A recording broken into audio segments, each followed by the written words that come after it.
The Magician, Somerset Maugham, Part 2, Chapter 3.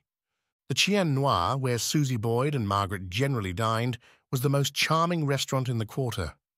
Downstairs was a public room, where all and sundry devoured their food, for the little place had a reputation for good cooking combined with cheapness, and the patron, a retired horse dealer who had taken to victualling in order to build up a business for his son, was a cheery soul whose loud-voiced friendliness attracted custom. But on the first floor was a narrow room, with 3 tables arranged in a horseshoe, which was reserved for a small party of English or American painters and a few Frenchmen with their wives.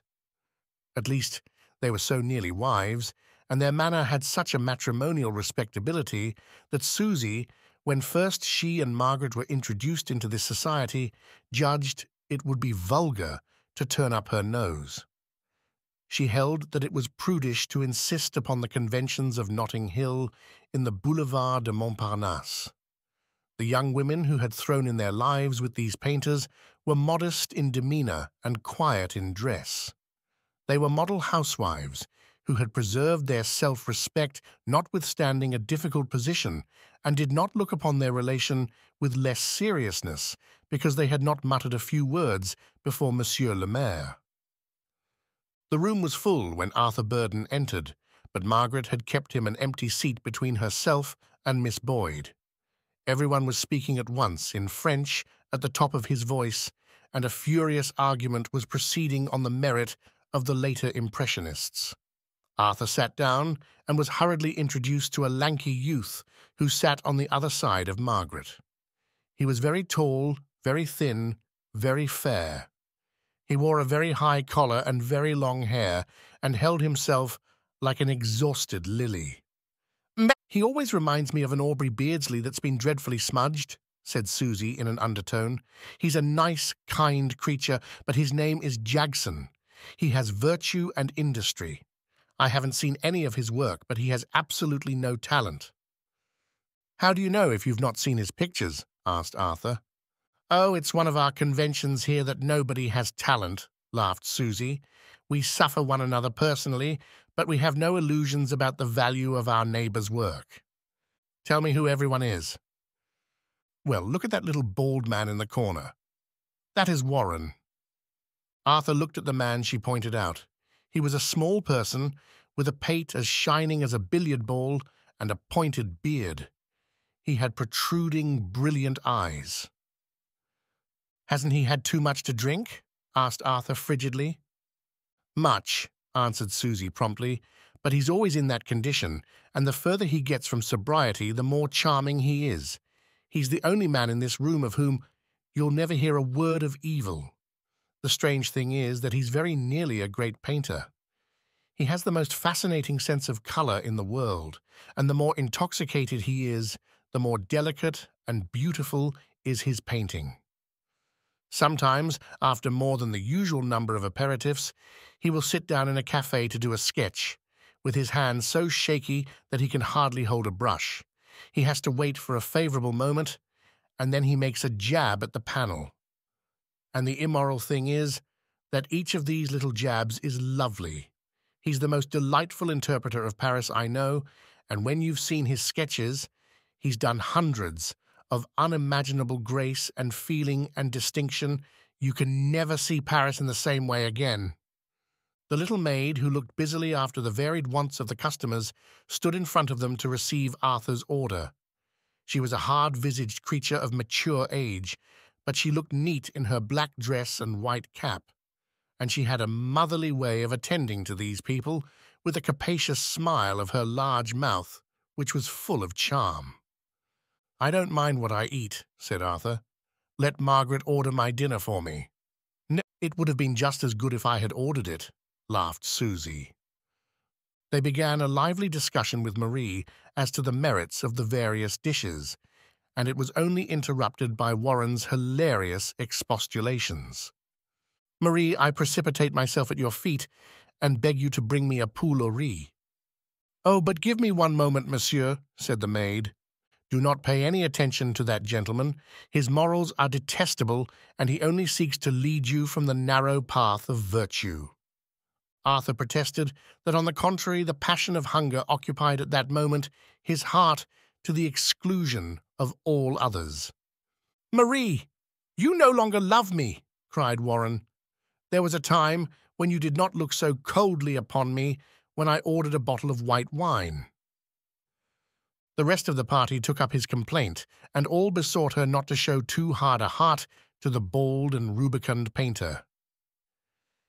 "Merci, je vous aime, Monsieur Warren," she cried, laughing.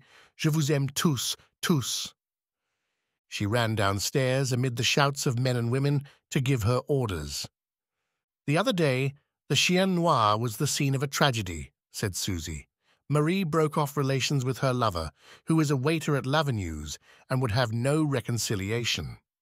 He waited till he had a free evening, and then came to the room downstairs and ordered dinner. Of course, she was obliged to wait on him, and as she brought him each dish, he expostulated with her, and they mingled their tears."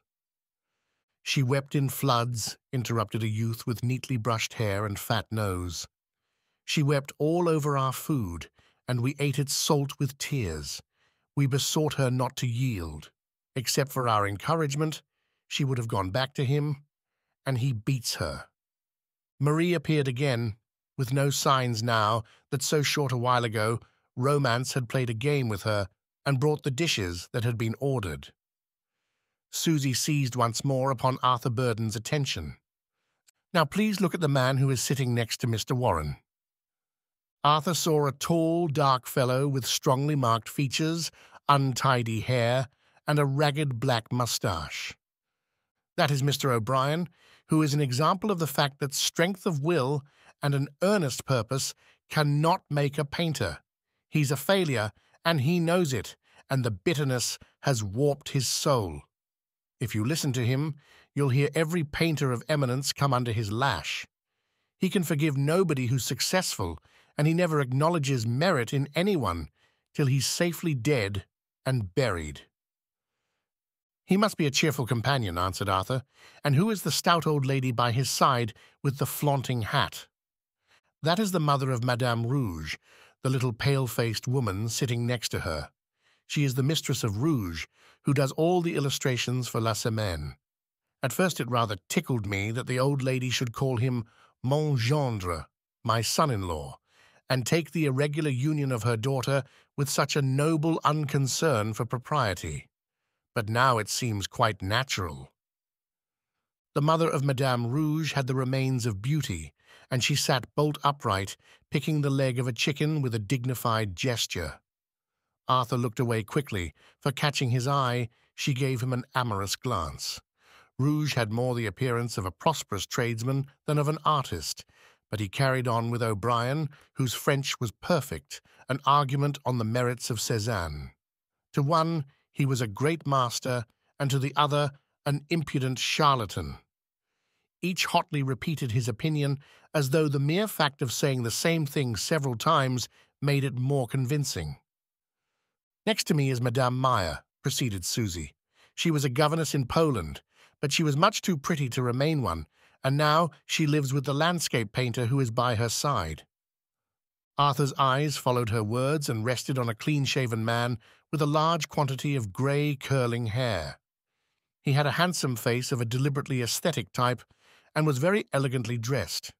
His manner and his conversation had the flamboyance of the romantic 30s. He talked in flowing periods with an air of finality, and what he said was no less just than obvious. The gay little lady who shared his fortunes listened to his wisdom with an admiration that plainly flattered him. Miss Boyd had described everyone to Arthur except young Raggles, who painted still life with a certain amount of skill, and Clayson, the American sculptor. Raggles stood for rank and fashion at the Chien Noir.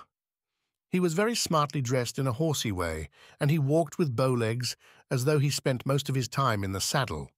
He alone used scented pomade upon his neat, smooth hair. His chief distinction was a greatcoat he wore with a scarlet lining, and Warren, whose memory for names was defective, could only recall him by that peculiarity. but it was understood that he knew duchesses in fashionable streets and occasionally dined with them in solemn splendor. Clayson had a vinous nose and a tedious habit of saying brilliant things. With his twinkling eyes, red cheeks, and fair, pointed beard, he looked exactly like a Franz Hals, but he was dressed like the caricature of a Frenchman in a comic paper. He spoke English with a Parisian accent. Miss Boyd was beginning to tear him gaily limb from limb when the door was flung open and a large person entered. He threw off his cloak with a dramatic gesture. "Marie, disembarrass me of this coat of frieze. Hang my sombrero upon a convenient peg." He spoke execrable French, but there was a grandiloquence about his vocabulary which set everyone laughing. "Here is somebody I don't know," said Susie. "But I do, at least, by sight," answered Burden. He leaned over to Dr. Porhoët, who was sitting opposite, quietly eating his dinner and enjoying the nonsense which everyone talked. "Is not that your magician?" "Oliver Haddo," said Dr. Porhoët, with a little nod of amusement. The new arrival stood at the end of the room with all eyes upon him. He threw himself into an attitude of command and remained for a moment perfectly still. "You look as if you were posing, Haddo," said Warren huskily. "He couldn't help doing that if he tried," laughed Clayson. Oliver Haddo slowly turned his glance to the painter. "I grieve to see, O most excellent Warren, that the ripe juice of the aperitif has glazed your sparkling eye." "Do you mean to say I'm drunk, sir?" "In one gross but expressive word, drunk." The painter grotesquely flung himself back in his chair as though he had been struck a blow, and Haddo looked steadily at Clayson. "How often have I explained to you, O Clayson, that your deplorable lack of education precludes you from the brilliancy to which you aspire?" For an instant, Oliver Haddo resumed his effective pose, and Susie, smiling, looked at him. He was a man of great size, 2 or 3 inches more than 6 feet high. But the most noticeable thing about him was a vast obesity. His paunch was of imposing dimensions. His face was large and fleshy.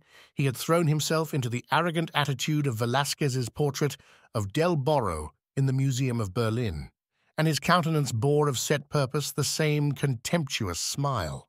He advanced and shook hands with Dr. Porhoët. "Hail, brother wizard! I greet in you, if not a master, at least a student not unworthy my esteem." Susie was convulsed with laughter at his pompousness, and he turned to her with the utmost gravity.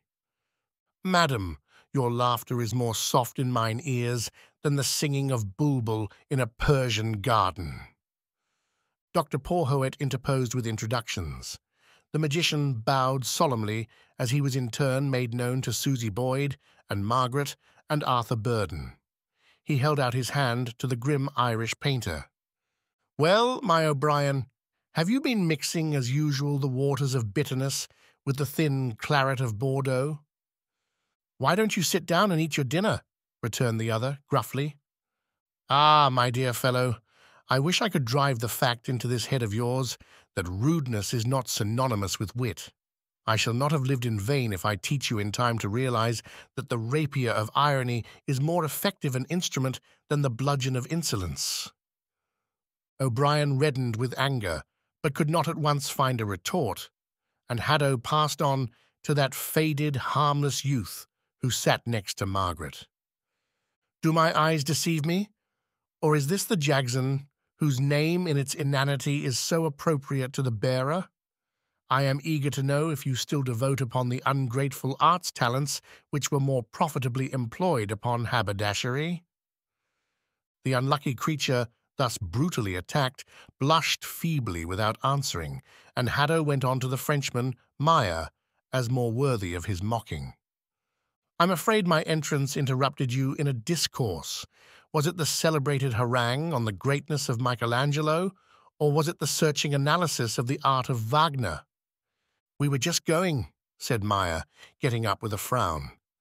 "I am desolated to lose the pearls of wisdom that habitually fall from your cultivated lips," returned Haddo, as he politely withdrew Madame Meyer's chair. He sat down with a smile. I saw the place was crowded, and with Napoleonic instinct decided that I could only make room by insulting somebody. It is cause for congratulation that my jibes, which raggles a foolish youth, mistakes for wit, have caused the disappearance of a person who lives in open sin, thereby vacating 2 seats and allowing me to eat a humble meal with ample room for my elbows. Marie brought him the bill of fare, and he looked at it gravely. I will have a vanilla ice, oh well-beloved, and a wing of a tender chicken, a fried sole, and some excellent pea soup. Bien, un potage, une sole, 1 chicken, and an ice. But why should you serve them in that order rather than in the order I gave you? Marie and the 2 Frenchwomen who were still in the room broke into exclamations at this extravagance, but Oliver Haddo waved his fat hand. I shall start with the ice, O Marie, to cool the passion with which your eyes inflame me, and then without hesitation I will devour the wing of a chicken in order to sustain myself against your smile. I shall then proceed to a fresh sole, and with the pea soup I will finish a not unsustaining meal. Having succeeded in capturing the attention of everyone in the room, Oliver Haddo proceeded to eat these dishes in the order he had named. Margaret and Burden watched him with scornful eyes, but Susie, who was not revolted by the vanity which sought to attract notice, looked at him curiously. He was clearly not old, though his corpulence added to his apparent age. His features were good, his ears small, and his nose delicately shaped. He had big teeth, but they were white and even. His mouth was large, with heavy, moist lips. He had the neck of a bullock. His dark, curling hair had retreated from the forehead and temples in such a way as to give his clean-shaven face a disconcerting nudity. The baldness of his crown was vaguely like a tonsure. He had the look of a very wicked, sensual priest. Margaret, stealing a glance at him as he ate, on a sudden violently shuddered. He affected her with an uncontrollable dislike. He lifted his eyes slowly, and she looked away, blushing as though she had been taken in some indiscretion. These eyes were the most curious thing about him. They were not large, but an exceedingly pale blue, and they looked at you in a way that was singularly embarrassing. At first Susie could not discover in what precisely their peculiarity lay, but in a moment she found out. The eyes of most persons converge when they look at you, but Oliver Haddo's, naturally, or by a habit he had acquired for effect, remained parallel. It gave the impression that he looked straight through you and saw the wall beyond. It was uncanny. But another strange thing about him was the impossibility of telling whether he was serious. There was a mockery in that queer glance, a sardonic smile upon the mouth, which made you hesitate how to take his outrageous utterances. It was irritating to be uncertain whether, while you were laughing at him, he was not really enjoying an elaborate joke at your expense. His presence cast an unusual chill upon the party. The French members got up and left. Warren reeled out with O'Brien, whose uncouth sarcasms were no match for Haddo's bitter jibes. Raggles put on his coat with the scarlet lining and went out with the tall Jagson, who smarted still under Haddo's insolence. The American sculptor paid his bill silently. When he was at the door, Haddo stopped him. "You have modelled lions at the Jardin des Plantes, my dear Clayson. Have you ever hunted them on their native plains?" "No, I haven't." Clayson did not know why Haddo asked the question, but he bristled with incipient wrath. "Then you have not seen the jackal, gnawing at a dead antelope, scamper away in terror when the king of beasts stalked down to make his meal." Clayson slammed the door behind him. Haddo was left with Margaret and Arthur Burden, Dr. Porhoët, and Susie. He smiled quietly. "By the way, are you a lion hunter?" asked Susie flippantly. He turned on her his straight, uncanny glance. "I have no equal with big game. I have shot more lions than any man alive. I think Jules Gérard, whom the French of the 19th century called Le Tueur de Lions, may have been fit to compare with me, but I can call to mind no other." This statement, made with the greatest calm, caused a moment of silence. Margaret stared at him with amazement. "You suffer from no false modesty," said Arthur Burden. "False modesty is a sign of ill breeding, from which my birth amply protects me." Dr. Porhoët looked up with a smile of irony. "I wish Mr. Haddo would take this opportunity to disclose to us the mystery of his birth and family. I have a suspicion that, like the immortal Cagliostro, he was born of unknown but noble parents and educated secretly in Eastern palaces. In my origin, I am more to be compared with Denis Zachaire or with Raymond Lully. My ancestor, George Haddo, came to Scotland in the suite of Anne of Denmark, and when James I, her consort, ascended the English throne, he was granted the estates in Staffordshire which I still possess. My family has formed alliances with the most noble blood of England, and the Merestons, the Parnabys, the Hollingtons have been proud to give their daughters to my house." "Those are facts which can be verified in works of reference," said Arthur dryly. "They can," said Oliver. "And the Eastern palaces in which your youth was spent, and the black slaves who waited on you, and the bearded sheiks who imparted to you secret knowledge," cried Dr. Porhoët. "I was educated at Eton, and I left Oxford in 1896. "Would you mind telling me at what college you were?" said Arthur. "I was at the house." "Then you must have been there with Frank Hurrell." "Now assistant physician at St. Luke's Hospital. He was one of my most intimate friends." "I'll write and ask him about you." "I'm dying to know what you did with all the lions you slaughtered," said Susie Boyd. The man's effrontery did not exasperate her, as it obviously exasperated Margaret and Arthur. He amused her, and she was anxious to make him talk.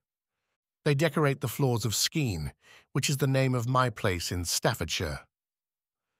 He paused for a moment to light a cigar. "I am the only man alive who has killed 3 lions with 3 successive shots." "I should have thought you could have demolished them by the effects of your oratory," said Arthur. Oliver leaned back and placed his 2 large hands on the table. "Burkhardt, a German with whom I was shooting, was down with fever and could not stir from his bed. I was awakened one night by the uneasiness of my oxen, and I heard the roaring of lions close at hand. I took my carbine and came out of my tent. There was only the meagre light of the moon. I walked alone, for I knew natives could be of no use to me. Presently I came upon the carcass of an antelope, half consumed, and I made up my mind to wait for the return of the lions. I hid myself among the boulders 20 paces from the prey. All about me was the immensity of Africa and the silence. I waited, motionless, hour after hour, till the dawn was nearly at hand. At last, 3 lions appeared over a rock I had noticed the day before, spoor of a lion and 2 females. "May I ask how you could distinguish the sex?" asked Arthur, incredulously. "The prints of a lion's 4 feet are disproportionately larger than those of the hind feet. The 4 feet and hind feet of the lioness are nearly the same size." "Pray go on," said Susie. They came into full view, and in the dim light, as they stood chest on, they appeared as huge as the strange beasts of the Arabian tales. I aimed at the lioness which stood nearest to me and fired. Without a sound, like a bullock felled at one blow, she dropped. The lion gave vent to a sonorous roar. Hastily, I slipped another cartridge in my rifle. Then I became conscious that he had seen me. He lowered his head, and his crest was erect. His lifted tail was twitching, his lips were drawn back from the red gums, and I saw his great white fangs. Living fire flashed from his eyes, and he growled incessantly. Then he advanced a few steps, his head held low, and his eyes were fixed on mine with a look of rage. Suddenly he jerked up his tail, and when a lion does this, he charges. I got a quick sight on his chest and fired. He reared up on his hind legs, roaring loudly and clawing at the air, and fell back dead. One lioness remained, and through the smoke I saw her spring to her feet and rush towards me. Escape was impossible, for behind me were high boulders that I could not climb. She came on with hoarse, coughing grunts, and with desperate courage I fired my remaining barrel. I missed her clean. I took one step backwards in the hope of getting a cartridge into my rifle and fell, scarcely 2 lengths in front of the furious beast. She missed me. I owed my safety to that fall, and then suddenly I found that she had collapsed. I had hit her after all. My bullet went clean through her heart, but the spring had carried her forwards. When I scrambled to my feet, I found that she was dying. I walked back to my camp and ate a capital breakfast. Oliver Haddo's story was received with astonished silence. No one could assert that it was untrue, but he told it with a grandiloquence that carried no conviction. Arthur would have wagered a considerable sum that there was no word of truth in it. He had never met a person of this kind before, and could not understand what pleasure there might be in the elaborate invention of improbable adventures. "You are evidently very brave," he said. "To follow a wounded lion into thick cover is probably the most dangerous proceeding in the world," said Haddo calmly. "It calls for the utmost coolness and for iron nerve." The answer had an odd effect on Arthur. He gave Haddo a rapid glance, and was seized suddenly with uncontrollable laughter. He leaned back in his chair and roared. His hilarity affected the others, and they broke into peal upon peal of laughter. Oliver watched them gravely. He seemed neither disconcerted nor surprised. When Arthur recovered himself, he found Haddo's singular eyes fixed on him. "Your laughter reminds me of the crackling of thorns under a pot," he said. Haddo looked round at the others. Though his gaze preserved its fixity, his lips broke into a queer, sardonic smile. "It must be plain even to the feeblest intelligence that a man can only command the elementary spirits if he is without fear. A capricious mind can never rule the sylphs, nor a fickle disposition the undines." Arthur stared at him with amazement. He did not know what on earth the man was talking about. Haddo paid no heed. "But if the adept is active, pliant and strong, the whole world will be at his command. He will pass through the storm, and no rain shall fall upon his head. The wind will not displace a single fold of his garment. He will go through fire and not be burned." Dr. Porhoët ventured upon an explanation of these cryptic utterances.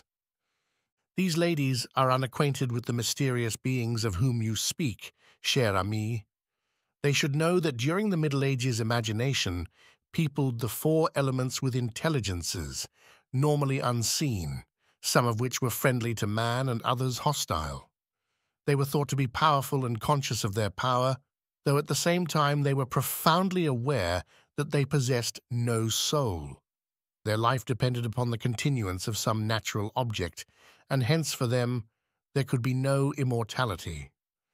They must return eventually to the abyss of unending night, and the darkness of death afflicted them always.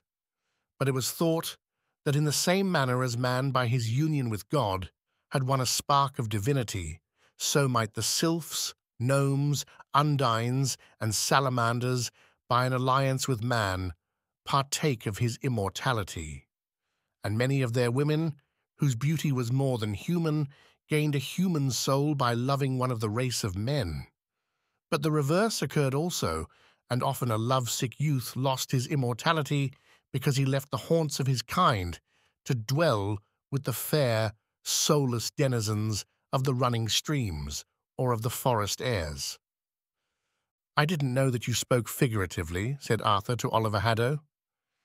The other shrugged his shoulders. "What else is the world than a figure? Life itself is but a symbol. You must be a wise man if you can tell us what is reality." "When you begin to talk of magic and mysticism, I confess that I am out of my depth. Yet magic is no more than the art of employing consciously invisible means to produce visible effects.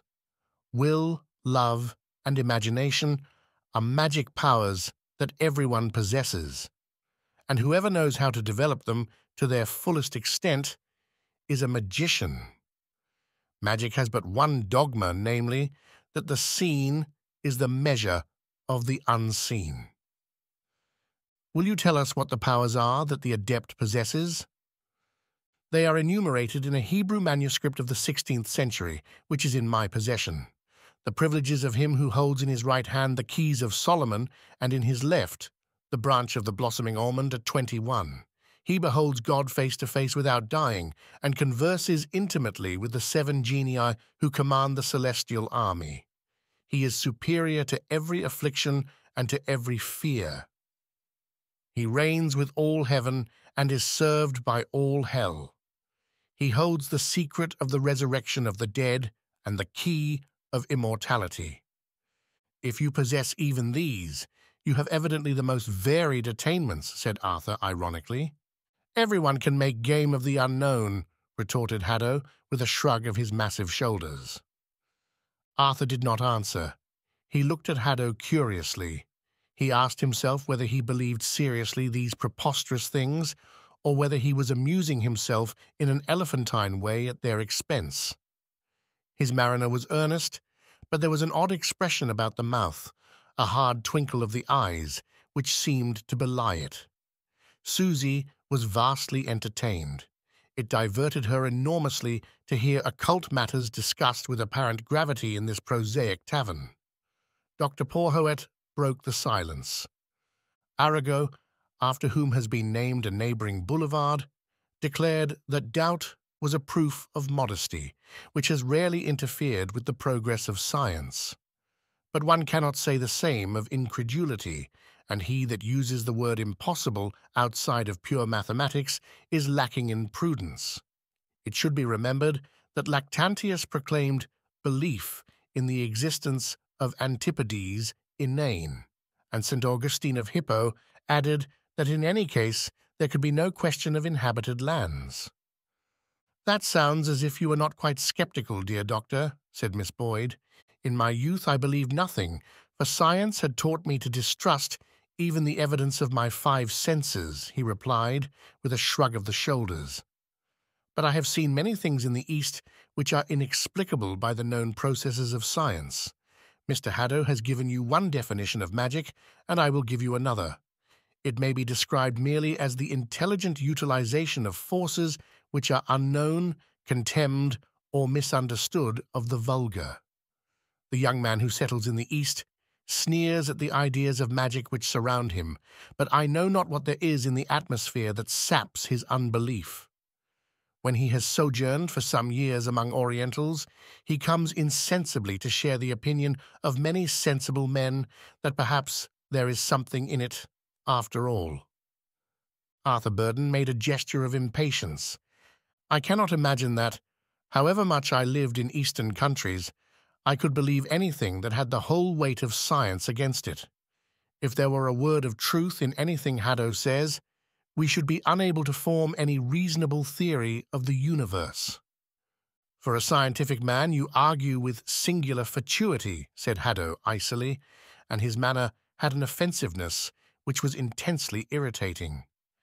"You should be aware that science, dealing only with the general, leaves out of consideration the individual cases that contradict the enormous majority. Occasionally, the heart is on the right side of the body, but you would not on that account ever put your stethoscope in any other than the usual spot. It is possible that under certain conditions the law of gravity does not apply, yet you will conduct your life under the conviction that it does so invariably. Now, there are some of us who choose to deal only with these exceptions to the common run. The dull man who plays at Monte Carlo puts his money on the colours, and generally black or red turns up, but now and then 0 appears, and he loses. But we, who have backed 0 all the time, win many times our stake. Here and there you will find men whose imagination raises them above the humdrum of mankind. They are willing to lose their all if only they have chance of a great prize. Is it nothing not only to know the future, as did the prophets of old, but by making it to force the very gates of the unknown? Suddenly the bantering gravity with which he spoke fell away from him. A singular light came into his eyes, and his voice was hoarse. Now at last they saw that he was serious. What should you know of that lust for great secrets which consumes me to the bottom of my soul? Anyhow, I'm perfectly delighted to meet a magician, cried Susie gaily. Ah, call me not that, he said with a flourish of his fat hands, regaining immediately his portentous flippancy. I would be known rather as the brother of the shadow. That I should have thought you could be only a very distant relation of anything so unsubstantial, said Arthur with a laugh. Oliver's face turned red with furious anger. His strange blue eyes grew cold with hatred, and he thrust out his scarlet lips till he had the ruthless expression of a Nero. The jibe at his obesity had caught him on the raw. Susie feared that he would make so insulting a reply that a quarrel must ensure. "Well, really, if we want to go to the fair we must start," she said quickly, "and Marie is dying to be rid of us." They got up and clattered down the stairs into the street. Chapter 4. They came down to the busy, narrow street which led into the Boulevard du Montparnasse. Electric trams passed through it with harsh ringing of bells, and people surged along the pavements. The fair to which they were going was held at the Lion de Belfort, not more than a mile away, and Arthur hailed a cab. Susie told the driver where they wanted to be set down. She noticed that Haddo, who was waiting for them to start, put his hand on the horse's neck. On a sudden, for no apparent reason, it began to tremble. The trembling passed through the body and down its limbs till it shook from head to foot as though it had the staggers. The coachman jumped off his box and held the wretched creature's head. Margaret and Susie got out. It was a horribly painful sight. The horse seemed not to suffer from actual pain, but from an extraordinary fear. Though she knew not why, an idea came to Susie. "Take your hand away, Mr. Haddo," she said sharply. He smiled and did as she bade him. At the same moment the trembling began to decrease, and in a moment the poor old cab-horse was in its usual state. It seemed a little frightened still, but otherwise recovered. "I wonder what the deuce was the matter with it," said Arthur. And Oliver Haddo looked at him with the blue eyes that seemed to see right through people, and then, lifting his hat, walked away. Susie turned suddenly to Dr. Porhoët. "Do you think he could have made the horse do that? It came immediately, he put his hand on its neck, and it stopped as soon as he took it away." "Nonsense," said Arthur. "It occurred to me that he was playing some trick," said Dr. Porhoët gravely. "An odd thing happened once when he came to see me. I have 2 Persian cats, which are the most properly conducted of all their tribe. They spend their days in front of my fire, meditating on the problems of metaphysics. But as soon as he came in, they started up, and their fur stood right on end. Then they began to run madly round and round the room, as though the victims of uncontrollable terror. I opened the door, and they bolted out. I have never been able to understand exactly what took place." Margaret shuddered. "I've never met a man who filled me with such loathing," she said. "I don't know what there is about him that frightens me. Even now, I feel his eyes fixed strangely upon me. I hope I shall never see him again." Arthur gave a little laugh and pressed her hand. She would not let his go, and he felt that she was trembling. Personally, he had no doubt about the matter. He would have no trifling with credibility. Either Haddo believed things that none but a lunatic could, or else he was a charlatan who sought to attract attention by his extravagances. In any case, he was contemptible. It was certain, at all events, that neither he nor anyone else could work miracles. "I'll tell you what I'll do," said Arthur. "If he really knows Frank Hurrell, I'll find out all about him. I'll drop a note to Hurrell tonight and ask him to tell me anything he can." "I wish you would," answered Susie, "because he interests me enormously. There's no place like Paris for meeting queer folk. Sooner or later you run across persons who believe in everything. There's no form of religion, there's no eccentricity or enormity that hasn't its votaries. Just think what a privilege it is to come upon a man in the 20th century who honestly believes in the occult. Since I have been occupied with these matters, I have come across strange people," said Dr. Porhoët quietly. "But I agree with Miss Boyd that Oliver Haddo is the most extraordinary. For one thing, it is impossible to know how much he really believes what he says. Is he an impostor or a madman?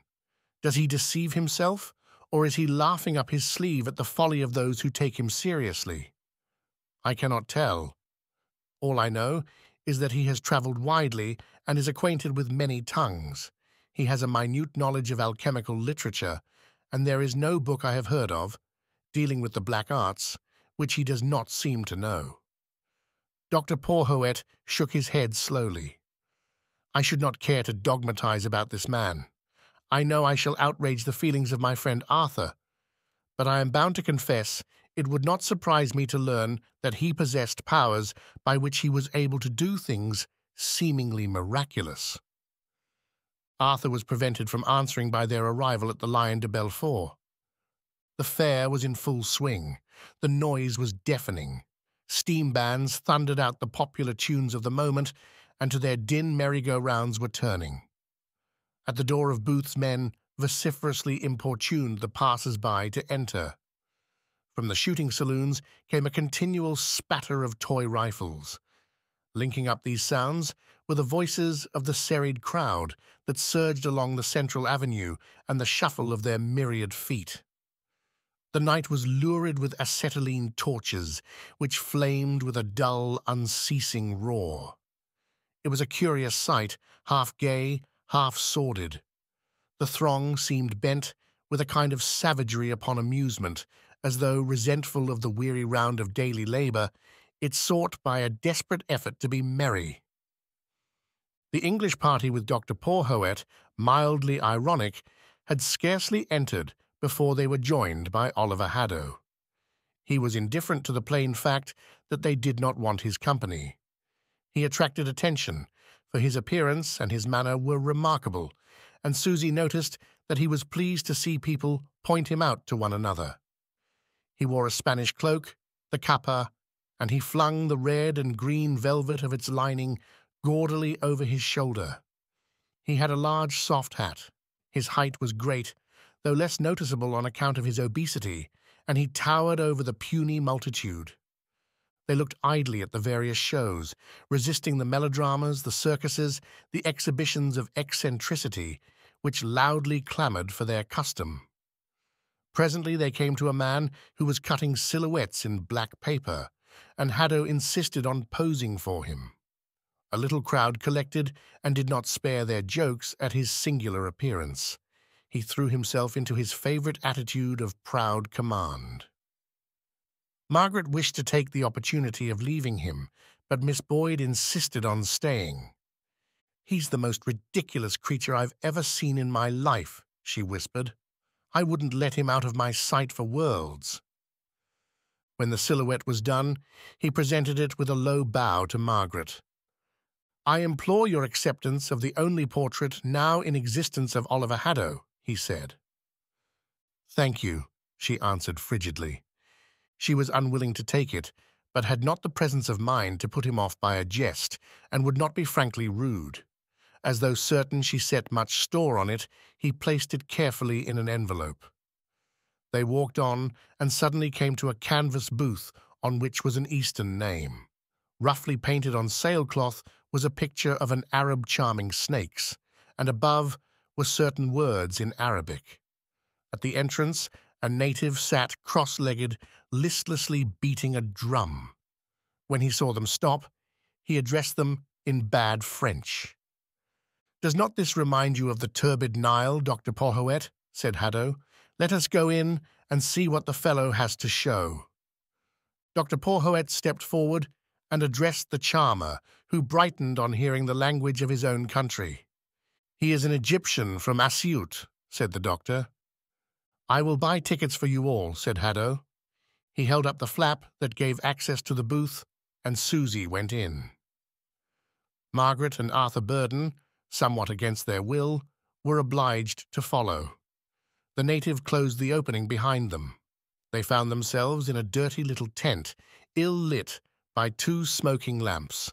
A dozen stools were placed in a circle on the bare ground. In one corner sat a fellow woman, motionless, in ample robes of dingy black.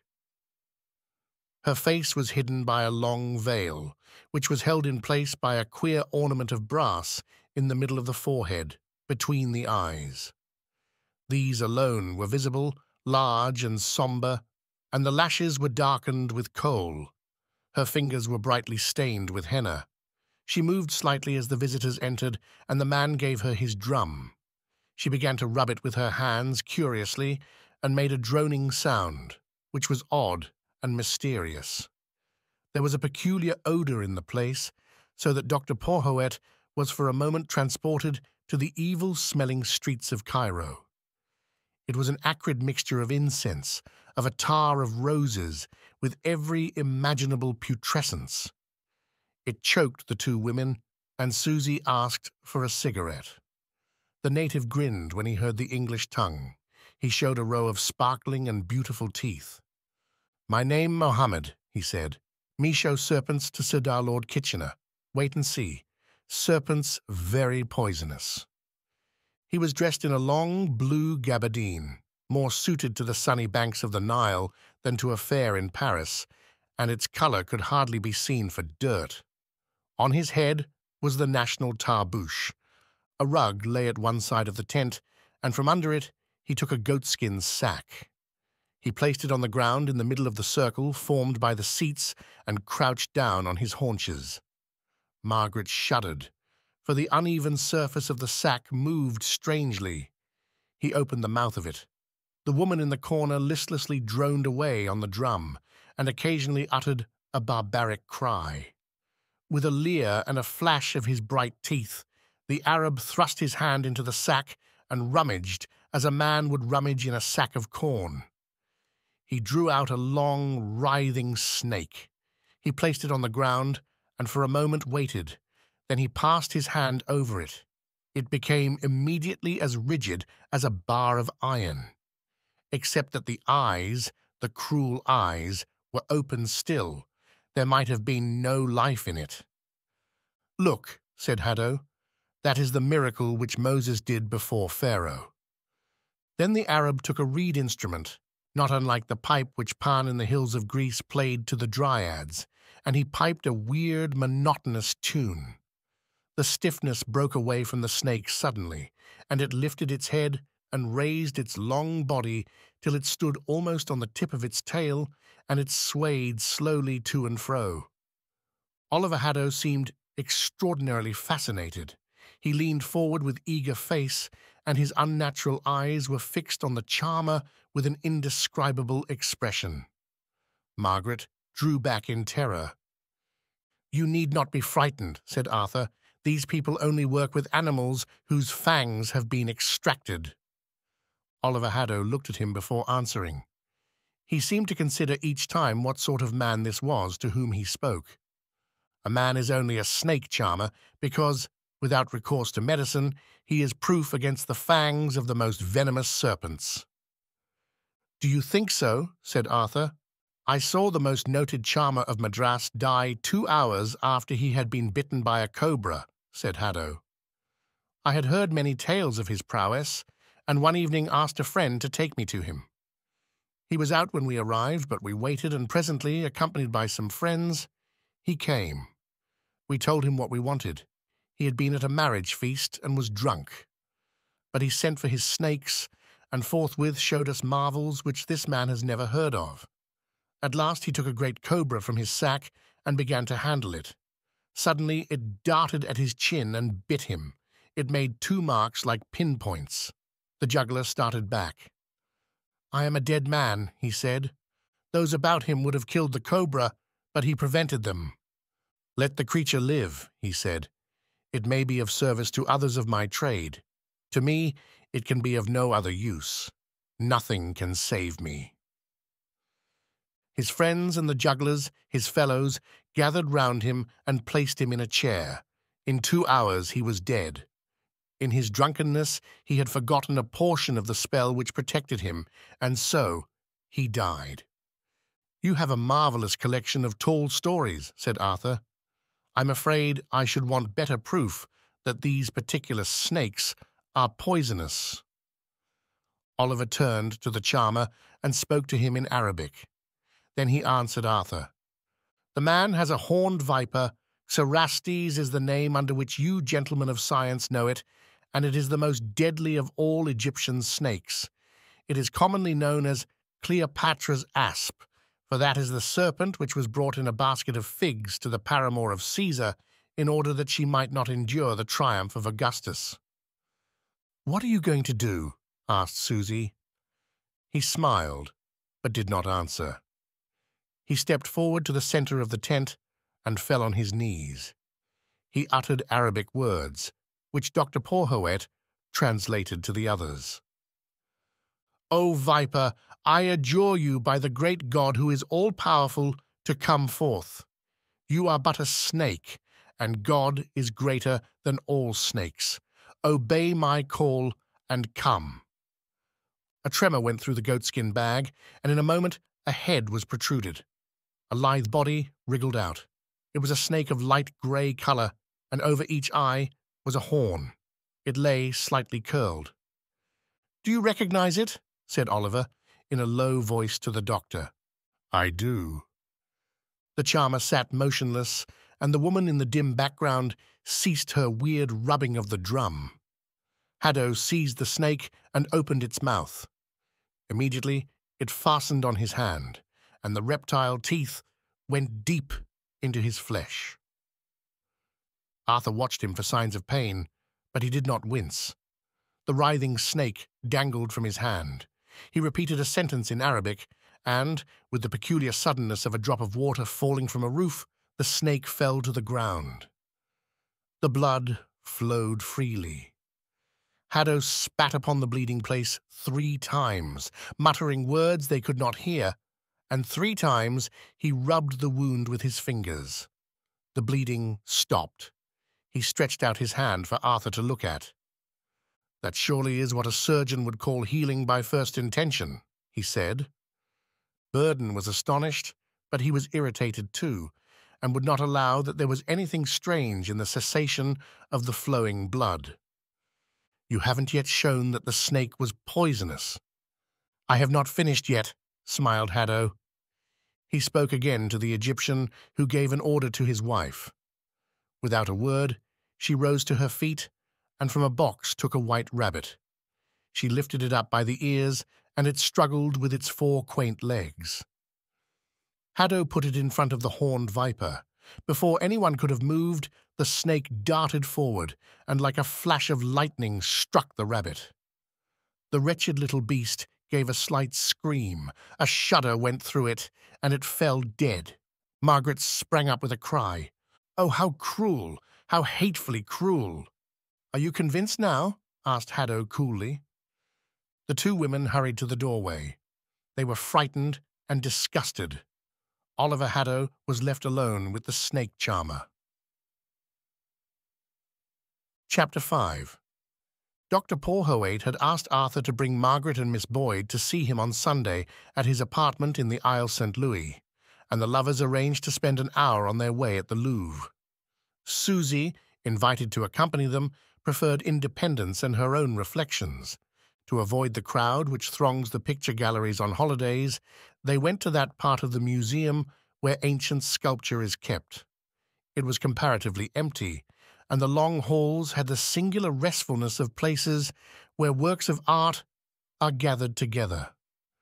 Margaret was filled with a genuine emotion, and though she could not analyze it, as Susie, who loved to dissect her state of mind, would have done, it strangely exhilarated her. Her heart was uplifted from the sordidness of earth, and she had a sensation of freedom which was as delightful as it was indescribable. Arthur had never troubled himself with art till Margaret's enthusiasm taught him that there was a side of life he did not realize. Though beauty meant little to his practical nature, he sought, in his great love for Margaret, to appreciate the works which excited her to such charming ecstasy. He walked by her side with docility and listened, not without deference, to her outbursts. He admired the correctness of Greek anatomy, and there was one statue of an athlete which attracted his prolonged attention because the muscles were indicated with the precision of a plate in a surgical textbook. When Margaret talked of the Greeks' divine repose and of their blitheness, he thought it very clever because she said it. But in a man, it would have aroused his impatience. Yet there was one piece, the charming statue known as La Diane de Gabi, which moved him differently, and to this presently he insisted on going. With a laugh, Margaret remonstrated, but secretly she was not displeased. She was aware that his passion for this figure was due, not to its intrinsic beauty, but to a likeness he had discovered in it to herself. It stood in that fair wide gallery where is the mocking faun, with his inhuman savour of fellowship with the earth which is divine and the sightless Homer. The goddess had not the arrogance of the huntress who loved Endymion, nor the majesty of the cold mistress of the skies. She was in the likeness of a young girl, and with collected gesture fastened her cloak. There was nothing divine in her, save a sweet, strange spirit of virginity. A lover in ancient Greece who offered sacrifice before this fair image might forget easily that it was a goddess to whom he knelt, and see only an earthly maid fresh with youth and chastity and loveliness. In Arthur's eyes, Margaret had all the exquisite grace of the statue and the same unconscious composure, and in her also breathed the spring odours of ineffable purity. Her features were chiselled with the clear and divine perfection of this Greek girl's. Her ears were as delicate and as finely wrought.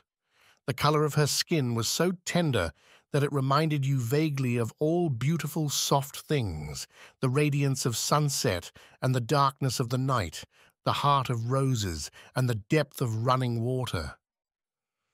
The goddess's hand was raised to her right shoulder, and Margaret's hand was as small, as dainty, and as white.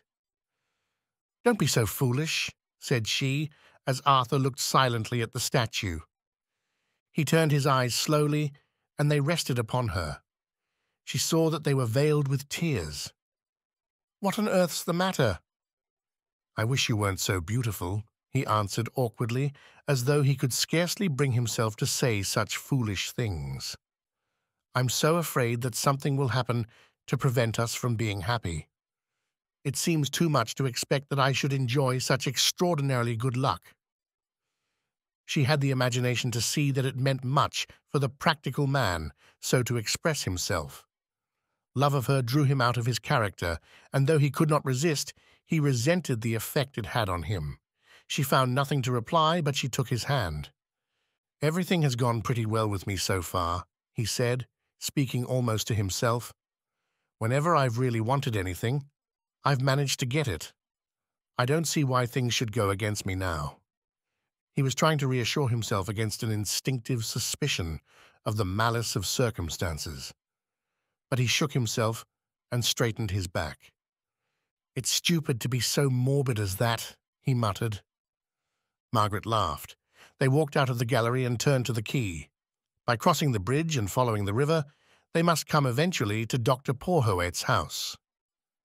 Meanwhile, Susie wandered down the Boulevard Saint-Michel, alert with the Sunday crowd, to that part of Paris which was dearest to her heart. La Saint-Louis, to her mind, offered a synthesis of the French spirit, and it pleased her far more than the garish boulevards in which the English, as a rule, seek for the country's fascination. Its position on an island in the Seine gave it a compact charm. The narrow streets, with their array of dainty comestibles, had the look of streets in a provincial town. They had a quaintness which appealed to the fancy, and they were very restful. The names of the streets recalled the monarchy that passed away in bloodshed and in poudre de riz. The very plane trees had a greater sobriety than elsewhere, as though conscious they stood in a Paris where progress was not. In front was the turbid Seine, and below the twin towers of Notre Dame. Susie could have kissed the hard paving stones of the quay. Her good-natured plain face lit up as she realized the delight of the scene upon which her eyes rested, and it was with a little pang, her mind aglow with characters and events from history and from fiction, that she turned away to enter Dr. Porhoët's house. She was pleased that the approach did not clash with her fantasies.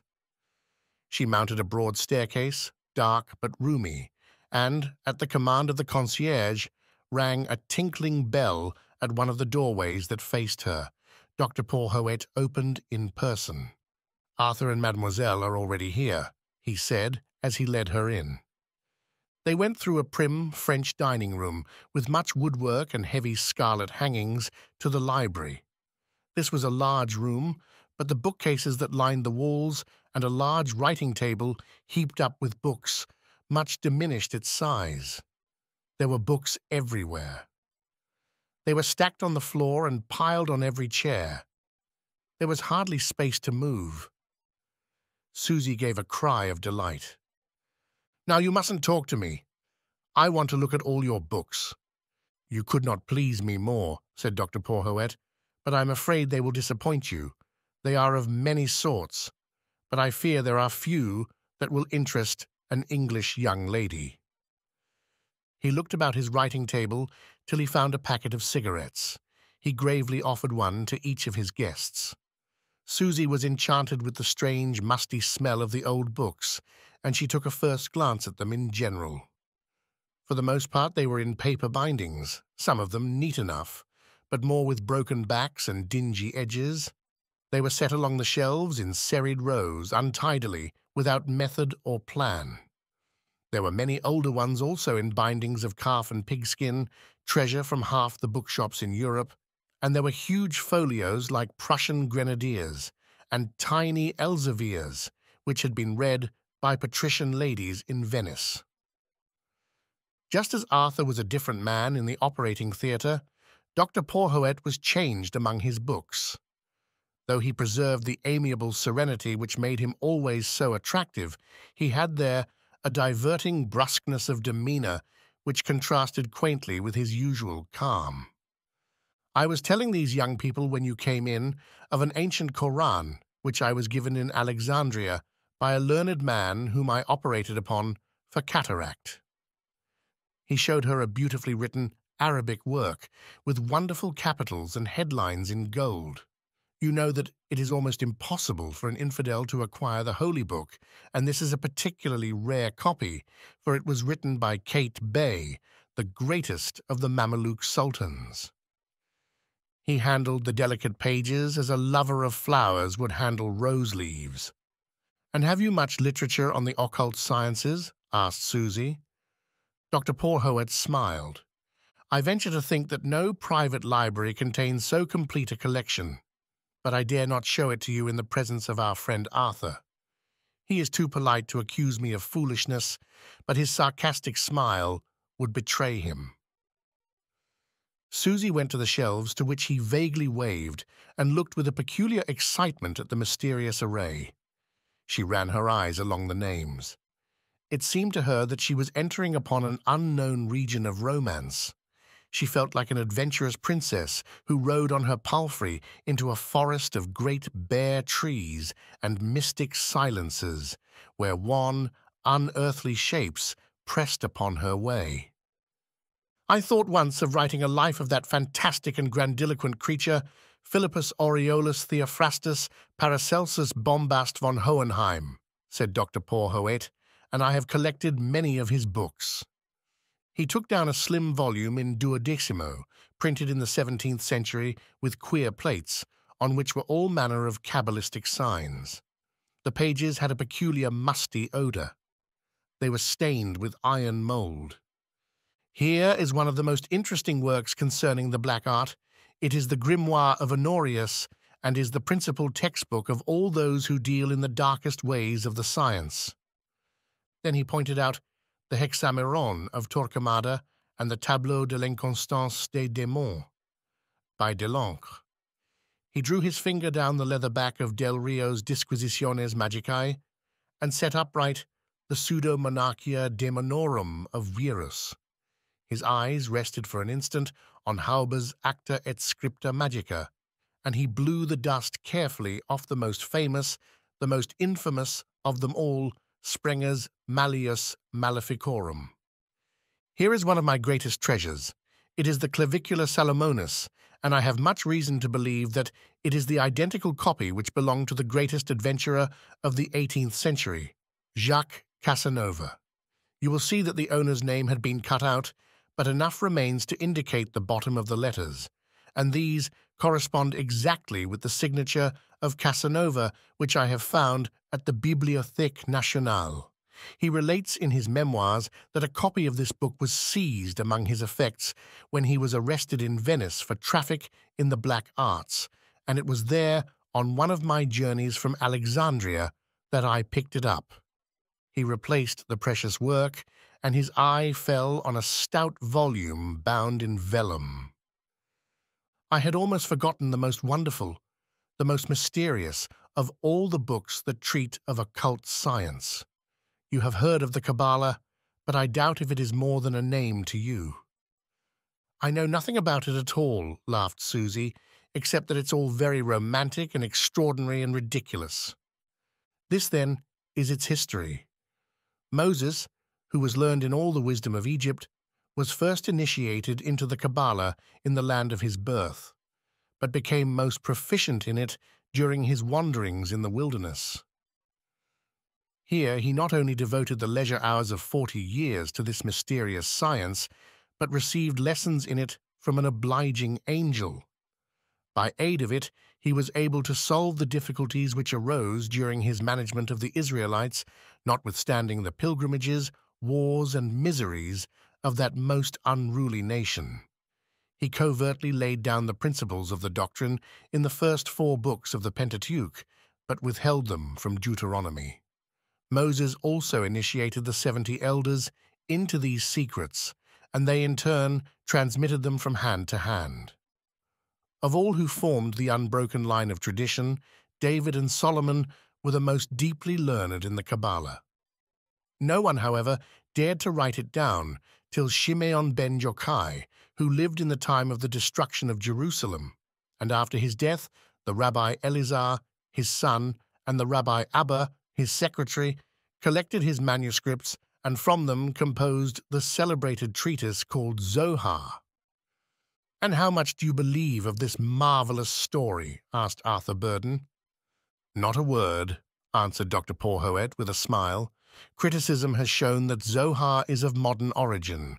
With singular effrontery, it cites an author who is known to have lived during the 11th century, mentions the Crusades, and records events which occurred in the year of our Lord, 1264. It was some time before 1291 that copies of Zohar began to be circulated by a Spanish Jew named Moses de Leon, who claimed to possess an autographed manuscript by the reputed author Shimeon ben Yochai. But when Moses de Leon was gathered to the bosom of his father Abraham, a wealthy Hebrew, Joseph de Avila promised the scribe's widow, who had been left destitute, that his son should marry her daughter, to whom he would pay a handsome dowry if she would give him the original manuscript from which these copies were made. But the widow, one can imagine with what gnashing of teeth, was obliged to confess that she had no such manuscript, for Moses de Leon had composed Zohar out of his own head and written it with his own right hand. Arthur got up to stretch his legs. He gave a laugh. "I never know how much you really believe of all these things you tell us. You speak with such gravity that we are all taken in, and then it turns out that you've been laughing at us." "My dear friend, I never know myself how much I believe," returned Dr. Porhoët. "I wonder if it is for the same reason that Mr. Haddo puzzles us so much," said Susie. Ah, there you have a case that is really interesting, replied the doctor. I assure you that though I know him fairly intimately, I have never been able to make up my mind whether he is an elaborate practical joker or whether he is really convinced he has the wonderful powers to which he lays claim.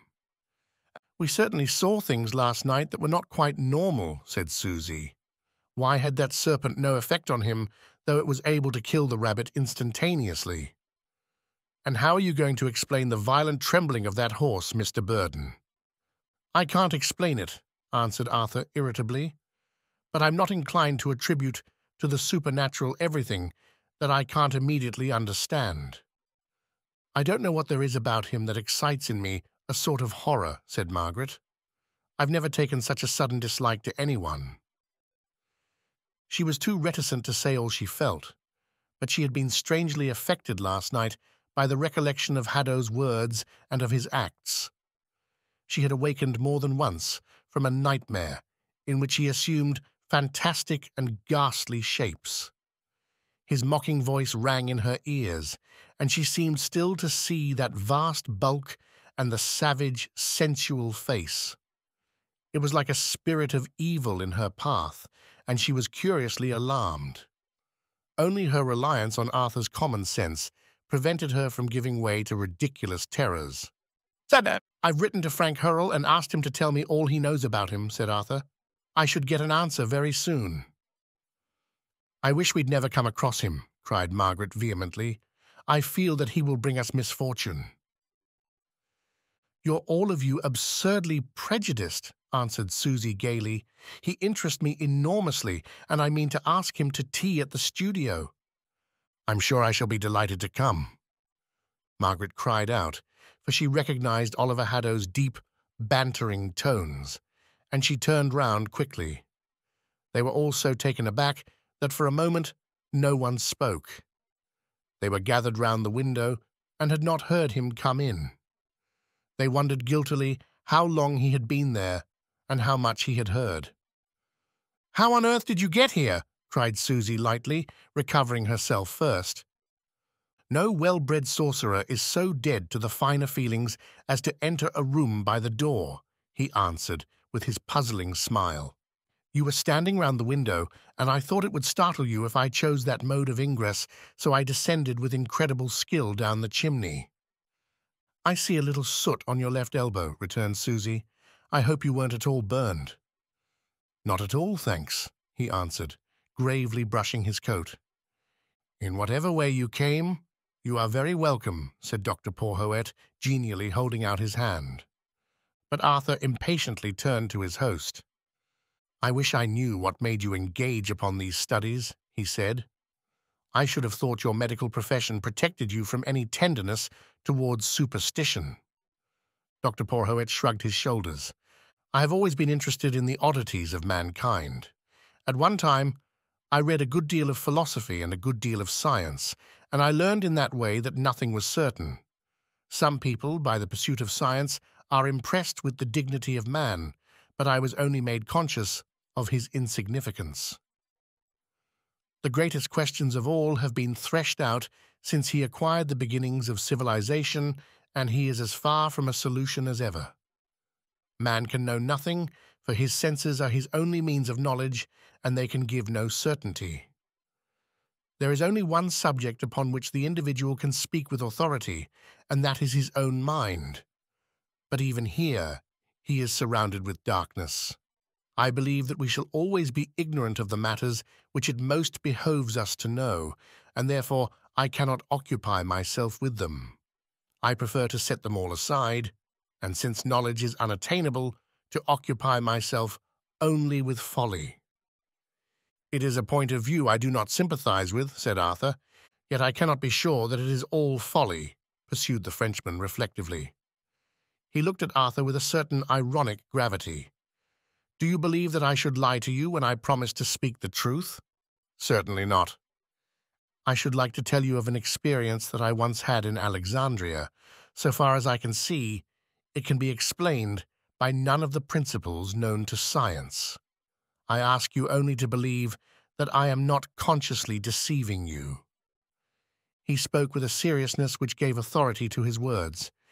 It was plain, even to Arthur, that he narrated the event exactly as it occurred. I had heard frequently of a certain sheikh who was able, by means of a magic mirror, to show the inquirer persons who were absent or dead, and a native friend of mine had often begged me to see him. I had never thought it worth while, but at last a time came when I was greatly troubled in my mind. My poor mother was an old woman, a widow, and I had received no news of her for many weeks. Though I wrote repeatedly, no answer reached me. I was very anxious and very unhappy. I thought no harm could come if I sent for the sorcerer, and perhaps after all he had the power which was attributed to him. My friend, who was interpreter to the French consulate, brought him to me one evening. He was a fine man, tall and stout, of a fair complexion, but with a dark brown beard. He was shabbily dressed, and being a descendant of the Prophet, wore a green turban. In his conversation, he was affable and unaffected. I asked him what persons could see in the magic mirror, and he said they were a boy not arrived at puberty, a virgin, a black female slave, and a pregnant woman. In order to make sure that there was no collusion, I dispatched my servant to an intimate friend and asked him to send me his son. While we waited, I prepared by the magician's direction frankincense and coriander seed, and a chafing dish with live charcoal. Meanwhile, he wrote forms of invocation on 6 strips of paper. When the boy arrived, the sorcerer threw incense and one of the paper strips into the chafing dish, then took the boy's right hand and drew a square and certain mystical marks on the palm. In the center of the square, he poured a little ink. This formed the magic mirror. He desired the boy to look steadily into it without raising his head. The fumes of the incense filled the room with smoke. The sorcerer muttered Arabic words indistinctly, and this he continued to do all the time, except when he asked the boy a question. "Do you see anything in the ink?" he said. "No," the boy answered. But a minute later he began to tremble and seemed very much frightened. "I see a man sweeping the ground," he said. "When he has done sweeping, tell me," said the sheikh. "He has done," said the boy. The sorcerer turned to me and asked who it was that I wished the boy should see. "I desire to see the widow Jeanne-Marie Porhoët." The magician put the second and third of the small strips of paper into the chafing dish, and fresh frankincense was added. The fumes were painful to my eyes. The boy began to speak. "I see an old woman lying on a bed. She has a black dress, and on her head is a little white cap. She has a wrinkled face, and her eyes are closed. There is a band tied round her chin. The bed is in a sort of hole in the wall, and there are shutters to it." The boy was describing a Breton bed, and the white cap was the coif that my mother wore. And if she lay there in her black dress, with a band about her chin, I knew that it could mean but one thing. "What else does he see?" I asked the sorcerer. He repeated my question, and presently the boy spoke again.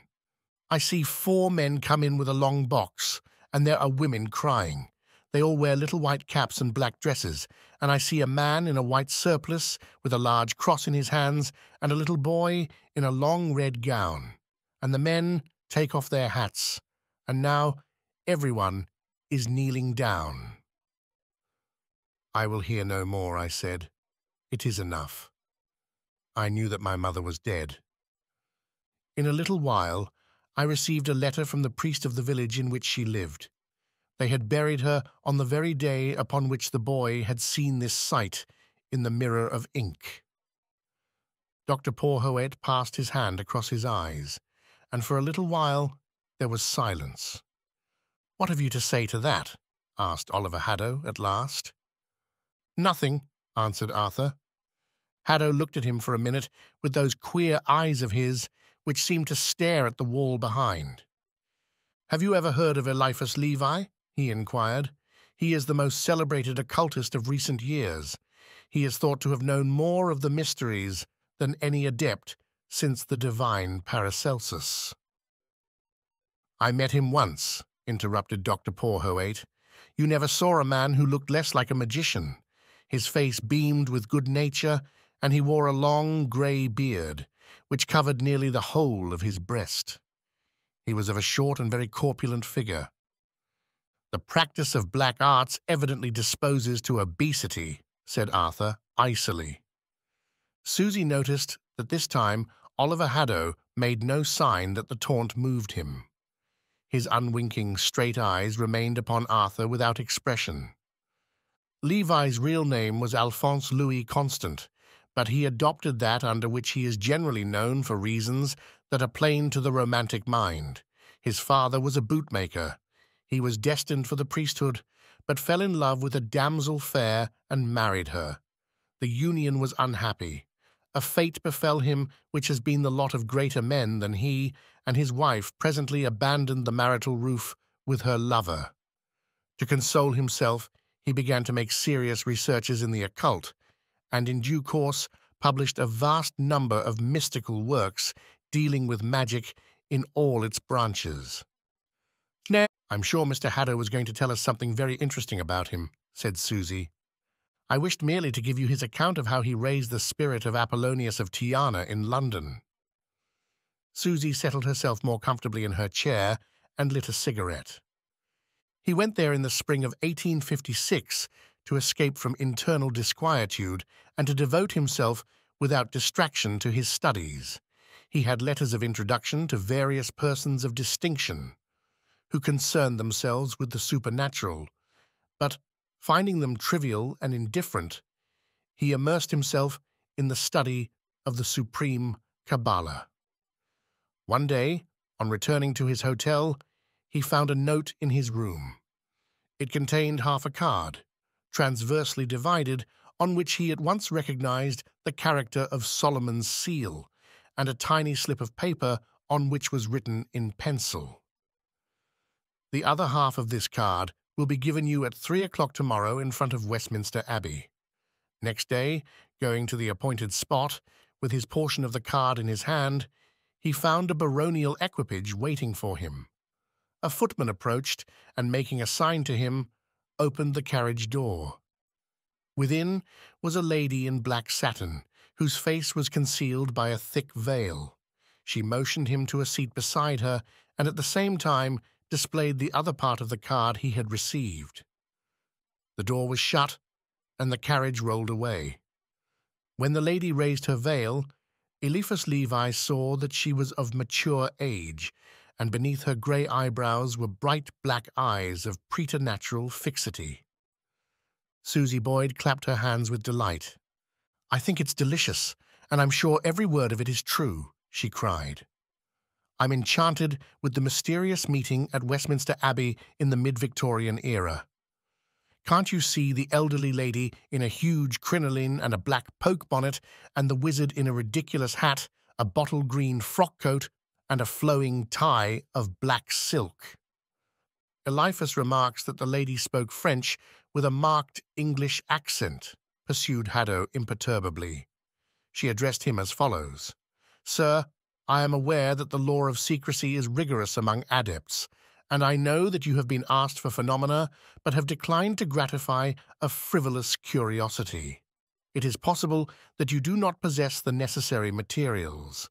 I can show you a complete magical cabinet, but I must require of you first the most inviolable silence. If you do not guarantee this on your honor, I will give the order for you to be driven home." Oliver Haddo told his story not ineffectively, but with a comic gravity that prevented one from knowing exactly how to take it. Having given the required promise, Eliphas Levi was shown a collection of vestments and of magical instruments. The lady lent him certain books of which he was in need, and at last, as a result of many conversations, determined him to attempt at her house the experience of a complete evocation. He prepared himself for 21 days, scrupulously observing the rules laid down by the ritual. At length, everything was ready. It was proposed to call forth the phantom of the divine Apollonius, and to question it upon two matters, one of which concerned Eliphas Levi and the other, the lady of the crinoline. She had at first counted on assisting at the evocation with a trustworthy person, but at the last moment her friend drew back, and as the triad or unity is rigorously prescribed in magical rites, Eliphas was left alone. The cabinet prepared for the experiment was situated in a turret. 4 concave mirrors were hung within it, and there was an altar of white marble, surrounded by a chain of magnetic iron. On it was engraved the sign of the pentagram, and this symbol was drawn on the new white sheepskin, which was stretched beneath. A copper brazier stood on the altar, with charcoal of alder and of laurel wood, and in front a second brazier was placed upon a tripod. Eliphas Levi was clothed in a white robe, longer and more ample than the surplice of a priest, and he wore upon his head a chaplet of vervain leaves entwined about a golden chain. In one hand he held a new sword, and in the other the ritual. Susie's passion for caricature at once asserted itself, and she laughed as she saw in fancy the portly little Frenchman with his round red face thus wonderfully attired. He set alight the 2 fires with the prepared materials, and began, at first in a low voice but rising by degrees, the invocations of the ritual. The flames invested every object with a wavering light. Presently they went out. He set more twigs and perfumes on the brazier, and when the flame started up once more, he saw distinctly before the altar a human figure larger than life, which dissolved and disappeared. He began the invocations again and placed himself in a circle, which he had already traced between the altar and the tripod. Then the depth of the mirror, which was in front of him, grew brighter by degrees, and a pale form arose, and it seemed gradually to approach. He closed his eyes and called 3 times upon Apollonius. When he opened them, a man stood before him, wholly enveloped in a winding sheet which seemed more grey than black. His form was lean, melancholy, and beardless. Eliphas felt an intense cold, and when he sought to ask his questions, found it impossible to speak. Thereupon he placed his hand on the pentagram and directed the point of his sword toward the figure, adjuring it mentally by that sign not to terrify, but to obey him. The form suddenly grew indistinct, and soon it strangely vanished. He commanded it to return, and then felt, as it were, an air pass by him. And something having touched the hand which held the sword, his arm was immediately benumbed as far as the shoulder. He supposed that the weapon displeased the spirit, and set it down within the circle. The human figure at once reappeared, but Eliphas experienced such a sudden exhaustion in all his limbs that he was obliged to sit down. He fell into a deep coma and dreamed strange dreams. But of these, when he recovered, only a vague memory remained to him. His arm continued for several days to be numb and painful. The figure had not spoken, but it seemed to Eliphas Levi that the questions were answered in his own mind, for to each an inner voice replied with one grim word, "Dead." "Your friend seems to have had as little fear of spooks as you have of lions," said Burden. "To my thinking, it is plain that all these preparations and the perfumes, the mirrors, the pentagrams, must have the greatest effect on the imagination.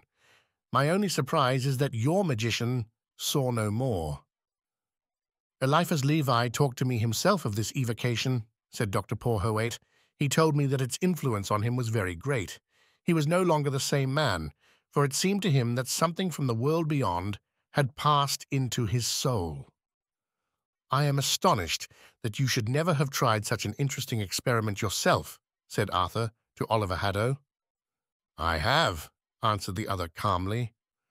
"My father lost his power of speech shortly before he died, and it was plain that he sought with all his might to tell me something.